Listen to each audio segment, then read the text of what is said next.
สุขสบายดีวันเสาร์เนาะวันที่19 เดือน 10 ปี 2025พบกับข้าพเจ้าคือเก่าเนาะมื้อนี้ก็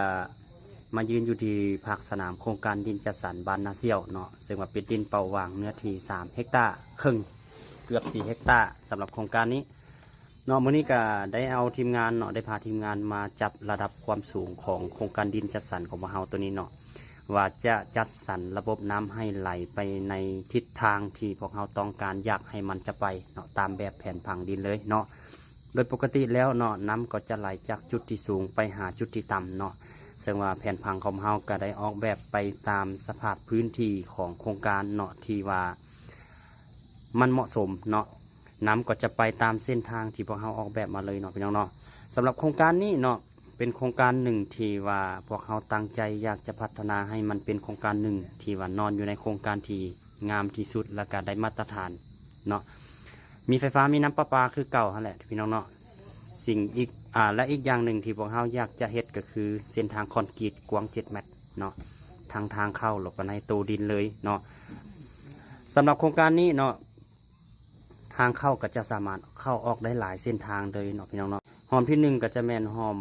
4บ้านนาเซี่ยวหอมโครงการบ้านเลยเนาะหอมที่2ก็จะแมนหอมโรงงานคาซัดหอมที่3ก็จะแมนหอม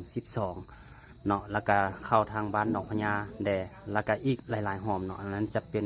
เส้นทางเข้ามาหาโครงการเนาะแล้วก็สภาพอ้อมข้างเนาะอยู่ใกล้กับ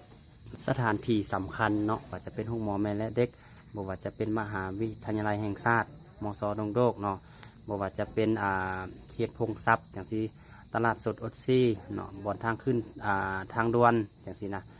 สำหรับโครงการนี้ที่ว่านอนอยู่ในทำเลที่ว่าเหมาะสมปลูกสร้างเอิ้นว่าเป็นทำเลที่ว่าอยู่ในเขตตัวเมืองเลยแหละซึ่งว่าจะเริ่มในการพัฒนาอยู่ในไวๆนี้เนาะหลังจากจับระดับแล้วพวกเขาก็จะเริ่มในการ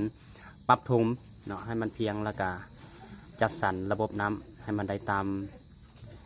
แบบแผนของเราเนาะจังใดก็ขอฝาก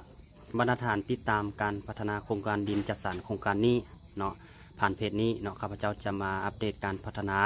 และก็การเปลี่ยนแปลงของโครงการดินจัดสรรดินตอนนี้ให้บรรณาฐานได้เห็นเนาะนับตั้งแต่การที่ว่าเป็นทงนาทงหญ้าเป็นป่าแบบนี้สุดท้ายก็จะมี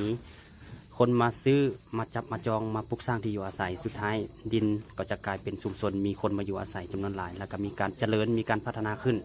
เนาะสำหรับโครงการนี้กับเช่นกันเนาะก็จะมีการเติบโตและพัฒนาคือกับโครงการอื่นๆเช่นกัน